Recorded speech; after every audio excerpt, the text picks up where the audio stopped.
State Patrol 911. Somebody is broken down. You shot me. Okay, are you in St. Paul, sir? On the other end of this 911 call is 27-year-old Nick Firkus. He's frantically calling in to report an attempted home invasion gone horribly wrong. No! Can you tell me where you are? What? Take a deep breath. 1794 Minnehaha. What? This wasn't the first call the dispatchers received from the address. Just 65 seconds before the call, Nick's wife, 25-year-old Heidi, dialed 911. Pay attention to this phone call as it bears important clues that help solve this case. State Patrol 911. Someone's trying to break into my house. What city are you in? St. Paul? I'm in St. Paul. Hang on just a second. What address are you at? 1794 Minnehaha Avenue. Minnehaha. Someone's trying west? Somebody's trying to break in her house. Did you catch that? An audible bang is heard, followed by what appears to be Heidi's screams. Heidi cannot be heard again on the call, and there's no contact with the dispatchers until her husband calls back 65 seconds later. What's the problem? What was the shot? I've been shot. You've been shot? Yes, please. I have a friend broke into my house. No! The person that shot you still there? No. What race was he? I don't know. Hey, do you remember what he was wearing? I don't know. Are you the only one that's injured? No, my wife, I think she's good. My wife she's dead. She's not moving. She's not breathing. Oh, please. Dispatchers managed to keep the frantic Nick on call with them until 7 minutes later when police arrived. Did you see an officer? Yes, please. The police are there? Okay. I'm shot. Okay, Nick, you can hang up the phone. When police arrived, they noticed the front door was open just an inch, and the scent of gunpowder was thick in the air.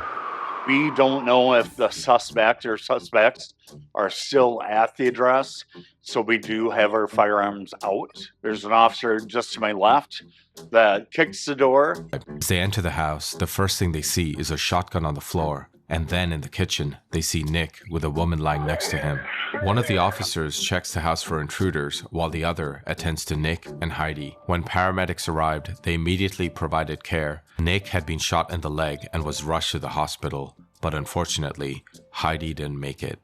In the hospital, Nick was being treated for a through-and-through gunshot wound to his upper left thigh. And while there was no major bleeding, there was soft tissue damage. At times, he was hysterical, crying loudly. After a few hours of treatment, he was released. Heidi and Nick met at church when she was a freshman in high school and he was a junior. They got married in 2005 and bought a house in September 2007. He worked for his family business and Heidi worked as a clerk at a financial services company. Nick Firkus had a very warm and engaging personality, carried himself with confidence, and he had high character, high integrity in the church. That was the reputation he'd built for himself.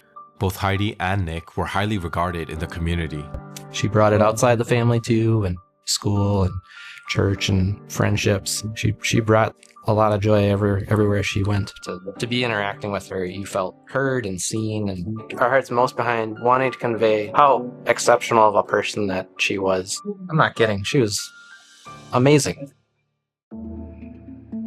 As Nick remains in the hospital, police are already investigating the scene and asking around to figure out who this intruder might be. And that's when they came across the neighbor who lived right next door. I was woken up by the kittens kind of walking around. Some noise caught my attention, so stuck my head out the window, kind of listened. That's when I ended up hearing what sounded like gunshots. Kind of this agonizing yell of, "You shot her, you shot me. Somebody's trying to break in her house. Please, please, no," something along those lines, and then it was done.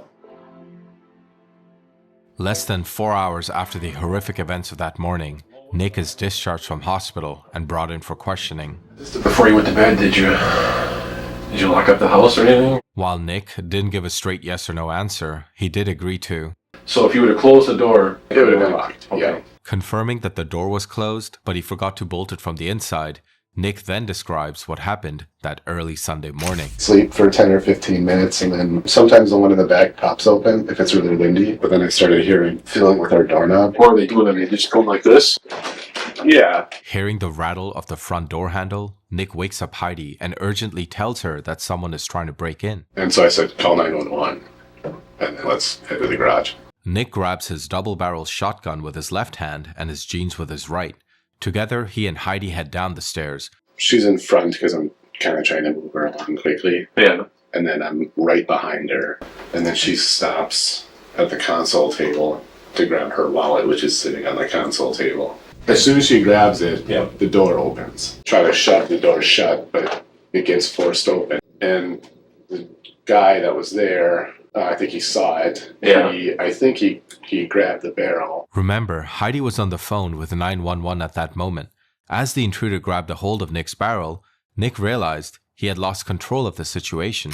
I'm handing the trigger. He pushes it up against my chest, which I'm a pretty parallel to the console table. And I don't remember exactly what happened, but the gun went off. So my fingers slipped onto the trigger. And that's the fatal shot that killed Heidi. So, but you're in the foyer area. Mm-hmm. So the stairs are right by the door. Stairs are behind me. Yep. Heidi's going that way. Towards the kitchen? Mm-hmm. Guns here, chest high, pretty parallel to the ground. Okay, so if I'm the bad guy coming through the door, you'd be standing right here, and then the gun goes off? Mm-hmm. And it goes off down? Yeah, I know it hit Heidi. I know it did. Something just seemed really odd, especially the way he said, "I know I did," as if it was something casual. I know it did. I don't know where it hit her, but I know it. Did it hit her in the chest, the back? She was running away, so it definitely hit her in the back. Her back or the back of her head? I don't know. It wasn't low. I don't think it was a high shot. Did she yell or anything like that? Yeah, and she went straight down. 1794. Minnehaha Avenue. Minnehaha, someone's trying west. Take your time, it's okay. You want some Kleenex? Yeah. Oh. This is the first time Nick showed emotion during the interview. He's clearly overwhelmed. But was he feeling bad for Heidi or needed some time for himself? It's likely at this point that the detective started to have his doubts. So you and this guy are still in the foyer? Yeah, I get it. Well, you pointed at him? No, it was like straight up and over. Okay, that. So you're like going barrel down. Oh, so the barrel's down. Mm-hmm. I grabbed on my right and pulled. Okay. Like that, and that's when it went off the second time. So where's the hitching? The leg? The left leg? It's me in the left leg. Now where, if you want to point to my leg, you can That's right. My wound is right here. Okay, so right there? Yeah. Shoot yourself then, or is this? I don't know if it was me, myself, or if it was the guy. I honestly don't remember at that time. Because his hand was right above the trigger. He could have pulled it or I could have pulled it. I don't remember. What happens next then? He's gone. He takes off up on the track. I fall down. He's gone. I fell. I got to Heidi and I had to redial 911. He was face down and then I rolled her over and I was getting... Okay. Because he visited the crime scene that morning, and there were many questions which didn't seem to add up. There was a vase, some receipts, a beer bottle, and none of that was knocked over. There was a pair of jeans laying in the foyer area, and then the shotgun was laying there on the ground as well, right inside the doorway.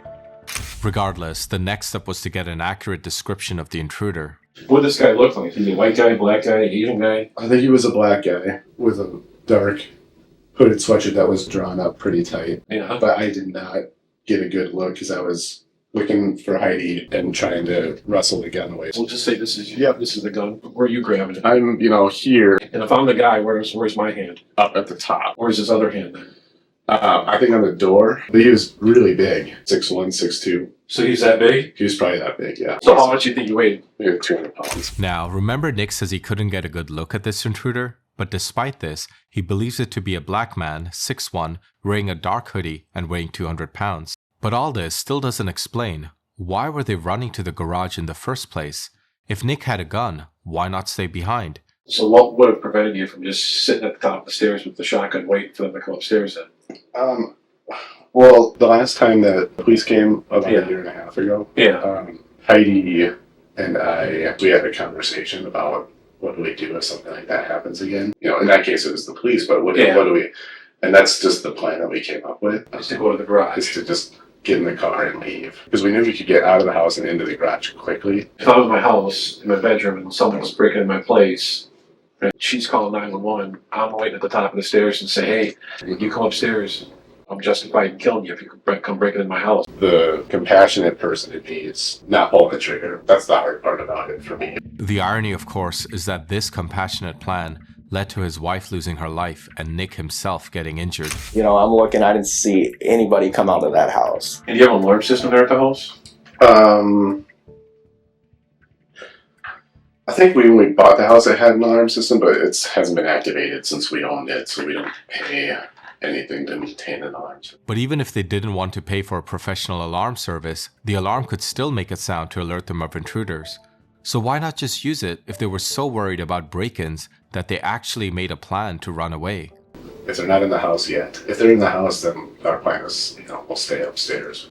After this whole thing took place, and you called 911 again, so when the cops come in, I'm right by her. and are you like cradling her or standing over her? I was holding her hand. I didn't want to leave her. When the ambulance came, they took you? They took me, All right. and I kept asking what I still don't know. I mean, I'm assuming the worst with Heidi, but I still don't. Nobody gave me any answers on what was going on with her, but I mean... This is the strangest part about the interview, because it's an hour and a half in, and only now Nick is asking about Heidi. And even then, he's not really pushing for it. He's being quite passive and saying no one's telling him anything, and he's assuming the worst. This isn't the type of behavior I would expect from a husband who doesn't know the condition of his wife, as he was taken away by ambulance while she stayed behind. He doesn't even know if she's dead or alive yet. By saying that he just assumes the worst, it seems to be an extremely nonchalant way for any husband to be dealing with potentially gut-wrenching loss. You guys have any problems or anything like that? Just the normal stuff. Stresses about finances, quality time. And You guys aren't behind in the bills or anything? we have behind in the bills, which is a little stressful. In fact, we were planning on moving tomorrow. Moving where? Well, we hadn't figured that out yet. And this is it's a hard place for us. We foreclosed on our house. We have to be out by Monday. Tomorrow. So you have to be out by Monday? But the biggest kicker of the entire interview is that they were losing their house tomorrow. Nothing was packaged up at all. The closet was still full of clothes. We noticed that there was still food in the refrigerator. This has been kind of a private struggle for us, so we were going to move as much of our stuff into the garage as we possibly could, and then start taking stuff to a storage place. We hadn't ran it by our folks yet, but we were going to kind of talk to everybody about it tomorrow. So they plan to pack, move out, inform their folks, and find a place to stay, all in the same day. And these aren't backpackers or people living in a tent, but two adults with a full house with nowhere to go. Well, that's kind of close notice. It is, and I think the reason is because we're both kind of dealing with the shape of the whole thing, because we're embarrassed that we haven't been able to be honest with our friends about our struggles. Both of us are too stubborn to admit that we're failing. What a coincidence that Heidi gets murdered by an intruder the day before they get locked out of their house, and no one knew about the couple's financial struggles, not friends, not family. But the question is, was even Heidi aware of this? So you and her never mentioned this to either set of parents? None of our parents or none of our friends. No one knows about this except you and I? So then Heidi, that's right. Where were you guys going to put the furniture? We were going to keep it in the trailer for work. How big is this trailer? We were going to put a significant amount of it into the garage. And the reason is because when I was talking to the people who are managing our world with the foreclosure stuff, they said that if we can get it out of the house and into the garage, that they'd still let us come back and pull some stuff out. You guys got insurance policies on each other? Life insurance policies? No, we don't. Besides the financial things, any other kind of problems you guys got going on? Our level of intimacy in our relationship, having sex is really painful for Heidi. Every guy's got needs and urges, concerns, however you want to put it. Are you stepping out at all by chance? To other women? Yeah. No, absolutely not. After the awkward but important questions about their personal life to determine if there was a motive, the detective shifted focus back to the crime scene to one area which didn't quite make sense. Specifically, where and how exactly Nick was shot. Where your door's at? Yeah. You can see a bunch of pellets, like in the lower portion of the door. Mm-hmm. If you're with this guy wrestling with the gun like this, how do the pellets go through your leg, bounce off the floor, and then go into the door? I think there might have been a point in that scuffle or we might have spun, but I'm not 100% certain. After 3 hours of questioning and a lot of colorful explanations, All right, I'm laying here like this, and you and him are fighting with the gun like this? Yeah, no, That didn't happen? no, So you're not on your back? no.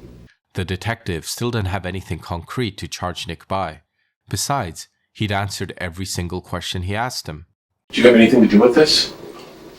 No, absolutely not. Okay, Absolutely not. all right. I'll give you my card here, so if you have any questions or anything comes up, give you a call. You can give me a call. After the detective gave him his card and left the room, it was finally over for Nick, and he could breathe a sigh of relief. Then his family entered the room, and he hugged his mom and cried for 10 minutes straight. While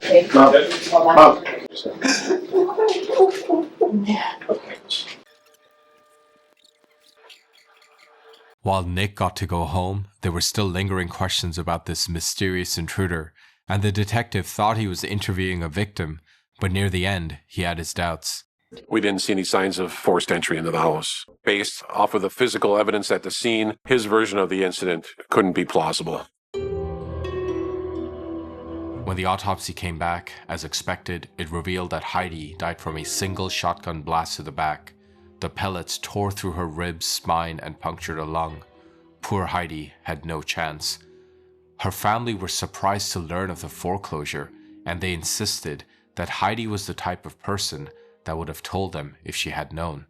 Nick lawyered up the same day, and when police requested him to come down to help build a sketch of the intruder, he refused at the advice of his own lawyers. It didn't take long to realize that he was being looked at as a suspect. But instead, nearly 3 weeks later, they submitted their own sketch from their own hired sketch artist. This sketch was released to the public, but it yielded no leads. What we're hoping for is that people come forward with the information that will hopefully put a closure to this incident.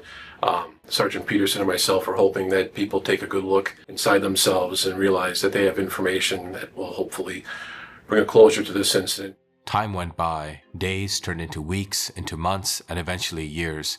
And 2 years later, it seemed like Nick had moved on. He married Rachel Sanchez in August 2012. The couple went on to have 3 children and even moved into a house bought to them by Nick's parents. But Heidi's family never forgot. How could they? They kept calling up the detective at special occasions, such as the day Heidi died and the day she was born. So the way that Heidi was taken, the first reaction was I physically had to sit down and just dwell on the reality of what I just heard. But what surprised everyone is that Nick, the good-hearted Christian man, refused to cooperate. In fact, he told the detectives to stop bothering him. That's a little bit more abnormal than what we typically deal with. Fortunately for Heidi's family, the detectives never gave up on the case, and when it seemingly went cold, 5 years later, police got a breakthrough. A tipster called in saying that they recognized the person on the sketch. It was a man, Michael Pye. Bingo. Could this be the elusive intruder they had all been searching for? Could Nick have been telling the truth but received unwanted suspicion? The resemblance to the sketch was remarkable. This could be their man. But just a tiny snag. Michael Pye was in prison at the time of Heidi's murder. He could not possibly be the one who murdered Heidi. Then how was his resemblance so well captured in the sketch? Well, it turns out Michael Pye had been shown on newspapers before, and it's likely that Nick Firkus had seen his face on these newspapers and simply gone and presented this to the sketch artist or built it from memory. Suddenly, all suspicions came back to Nick, and in 2019, Sergeant Nicole Seeps of the St. Paul's Police Department took a fresh look at the death of Heidi Firkus. The story never made sense to me. He tells investigators that he grabbed a shotgun and then proceeded to have Heidi go down the stairs in front of him. Why you would send the unarmed person down in front of you? In the 5 years, Nick had not once contacted Heidi's family since her death. So Sergeant Nicole Seeps enlists the help of the FBI to help reconstruct the sound data from Heidi's final call. And from their analysis, there's no evidence of a third person in the house. You can't hear the door open, you can't hear a struggle, you can't hear anything except a shot and Heidi falling down. 1794 Minnehaha Avenue. Minnehaha, someone's trying west? Somebody. Turning to forensics, DNA swabs taken from the gun showed no unknown genetic material from anyone else. The only material they could find was Nick's. This was the same at the doorknob, so either the intruder was wearing gloves or wasn't there at all. Furthermore, examining the shot that struck Heidi showed inconsistencies in the account that Nick described. By Nick's account, the gun would have accidentally gone off much closer to the front door and near the table. But Heidi was shot much closer, from the middle of the foyer and at shoulder height. And a struggle at the entrance would have made contact with the table, yet nothing on the table was disturbed or knocked over. It's likely Heidi was kept in the dark about the foreclosure and eviction the next day. Heidi seemed to have no knowledge about the foreclosure and eviction. She hadn't even taken time off the next day, on Monday. Nick was handling all communications about the foreclosure. He likely provided her false assurances and was actively concealing the severity of their financial situation. When the eviction processes began on February 12, 2010, Nicholas attended the hearings himself on March 8th. The law firm who handled the foreclosure and eviction only made contact with Nicholas. He's also the only one to sign the documents. Wherever investigators looked, there was no knowledge that Heidi was aware they were being evicted. It's likely that Nick had lied to Heidi and strung her along all this time. He told her that he was handling the creditor calls and financial issues. He told her there was an audit involving fraud on their bank account and their credit scores weren't that bad. But investigators found no such evidence of an audit or fraud, and there seemed to be no indication they were planning to move. In fact, Heidi had made plans that day, including a pedicure and church. She was also scheduled to work the next day without taking any time off. Heidi's reliance on Nick to handle all financial matters, combined with his proven lies and deceptive assurances, likely prevented her from discovering the truth about their situation. Of course, Sergeant Steeps found it very odd that Heidi was murdered the day before her eviction. And then she learned that Nick Firkus was recently divorced from his second wife. So she decided to reach out to Rachel. And Rachel shared her suspicions. She recalls finding a notice in their home that stated they were delinquent on their property taxes and that their house was in danger of being foreclosed on. That's when she realized all those rumors about Heidi and Nick might be true. Just started to look around. I started to get bad feelings, like gut feelings, that I didn't want to assume anything. Like the little lies, brought me to Heidi every once in a while. But I was like, that's too big, like don't go there. And then this letter kind of tipped me over of just like, oh boy, now this is bigger than I thought it was. Rachel decided to confront Nick and record the conversation. Your actions have caused me to just distrust you completely. And the fact that you're lying was so easy for you to do in front of me over and over and over makes me think that I could murder my wife. That you could lie about something. That I could murder my wife. Yes. Search warrant! Here he comes, coming. Nothing on his hands. Hello? Police! We got a search warrant? Okay. Nick, come on out. Yes. Go put your hands behind your back for me. Okay. Let's share with you what this is all about. You have a warrant for your arrest, sir. Homicide. In May 2021, 11 years after the murder of Heidi, Nick Firkus was arrested and charged with second-degree murder in the death of his wife. A grand jury would later upgrade this charge to first-degree murder. The prosecution argued that the motive for Nick was to hide the severe financial hardship and shame from his own wife. He would rather kill her than for her to know the truth about their impending eviction and the many lies he had told her throughout the years. But Nick's defense attorney, Robert Richmond, denied these claims. There was nothing about murdering the woman who everyone agreed he loved that would help his situation. Saying that after the murder, Nick was still evicted and his financial status were exposed for the world to see. But the prosecution presented strong evidence, including the fact that only Nick's DNA was found in the gun used in the shooting. You don't always leave DNA, and especially when your hands are covered. Nick presumably shot Heidi, which we could hear in the call, and then he shot himself in the leg and called 911. That all happened within 65 seconds. I believe that Heidi came down the stairs alone on her cell phone. You can hear her on the 911 call. She's breathing heavy. She's moving, you can tell. And that Nick is most likely here in the living room. There's a wall actually here with a doorway. And that as she passes him, he steps out behind her and shoots her. There were also 2 prior misdials before Nick reached 911. The question is, was it Heidi reaching out for justice one final time, or were they purposely made by Nick in a frantic state?